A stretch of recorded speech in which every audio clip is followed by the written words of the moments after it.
Hi YouTube, in this video I'm going to be going over the Transformers Beast Hunters Voyager Predaking. I just recently got this figure and I gotta say I like this guy a fair amount. He's a really good beast transformer. As you can see, right now he's got 3 heads, but 2 of them are just his weapons. As you can see, they kind of pop off real easy. So you just pop them off, and they do fire, both of them. You just pull this little trigger here. Sometimes maybe he's not wanting to fire too much right now. Okay, let's try the other one out. I think it fires a little more reliably. So you can see, boom. And they got a little chomping action, chomp, chomp, chomp. Move that way. Personally, I don't like to have those heads on him in his beast mode. I think he looks much better with just one head. I'll give you the full 360 on him.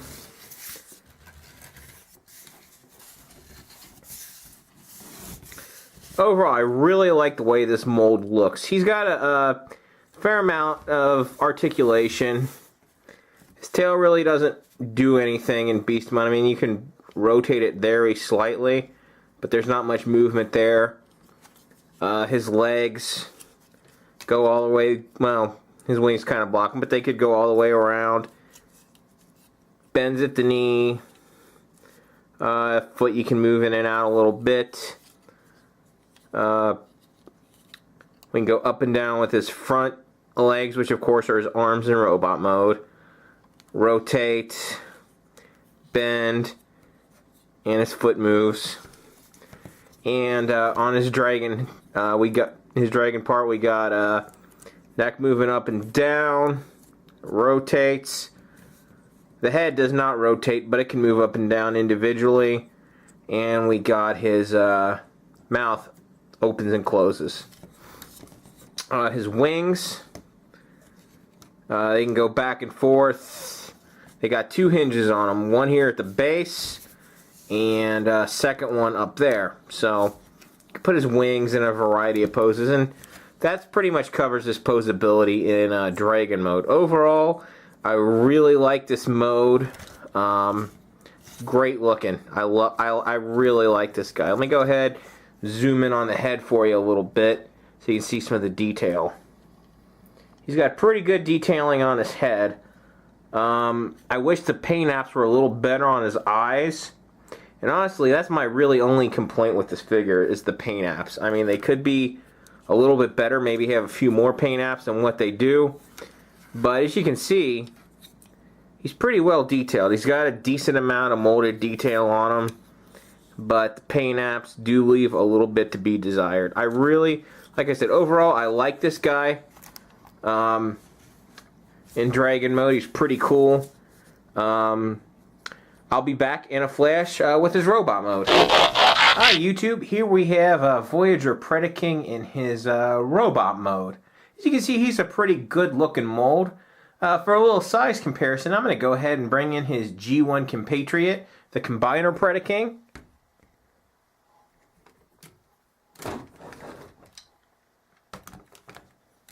And as you can see, there is a huge size difference. G1 Predaking absolutely towers over this guy, but he is the biggest G1 combiner ever, so we can't really expect Beast Hunters Predaking to be quite as large, but looks like he goes up to about, I'd say G1 Predaking's waist, just so you get an idea of his size. Let me go ahead and move G1 Predaking here out of the way. And I'll get a more recent toy for you. A Deluxe Ultra Magnus from the Prime line. That way you can get an idea of how he compares with another Voyager. He's a bit taller than Ultra Magnus. And it looks like he just fell over. Now, as far as his transformation goes, the instructions actually have his wings like this, or like this, but you can very easily, in robot mode, have his wings like that. And I'll go ahead and show you the full effect of that. Honestly, I really like the way he looks with his wings up.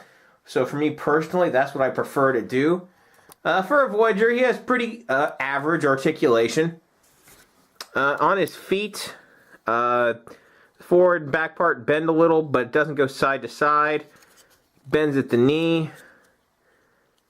Rotates at the knee. Forward and back at the leg. Forward and back, in and out. Doesn't rotate there at the top of the leg, though. He's got somewhat of a waist rotation. It only goes one way because of his transformation.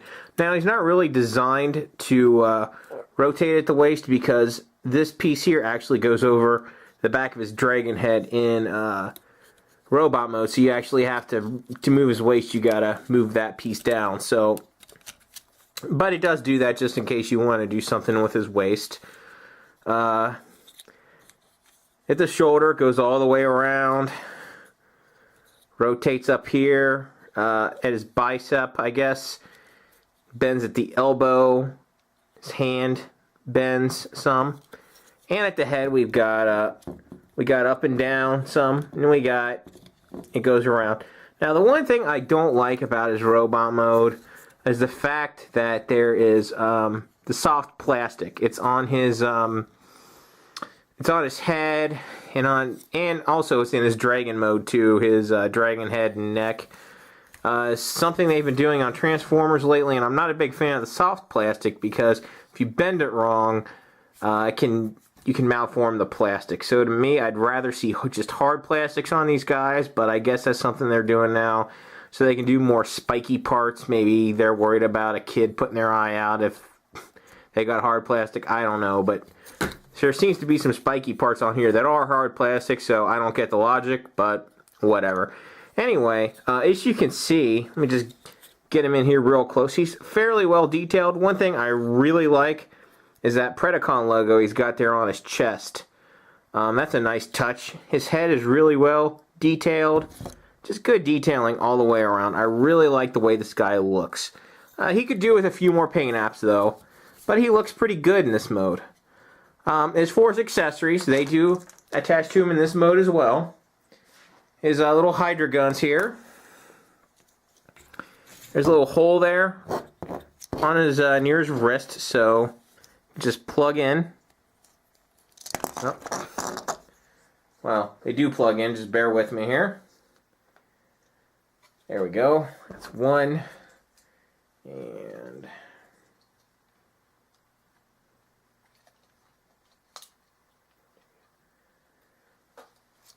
that's two, as you can see. And they can come together kind of like so to form one big weapon, if you like that. And he also has his dragon tail, which becomes a sword, which is this right here, and it pegs in. There's a hole right there in that part of his hand.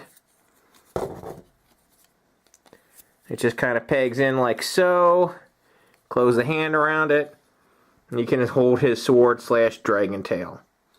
As far as his accessories go, I'm pretty neutral. They're not nearly as bad as the Power Risers accessories. You know, the ones that were on the springs and just kept leaping back into kind of formless shapes. At least his accessories do look like something. But I'm pretty neutral about them overall. Overall, I'd say this guy is definitely worth picking up, especially if your Decepticon ranks are a little bit thin. He looks pretty good in both Beast and Robot mode. I hope you enjoyed watching this video. Thanks for watching, and I'll see you next time.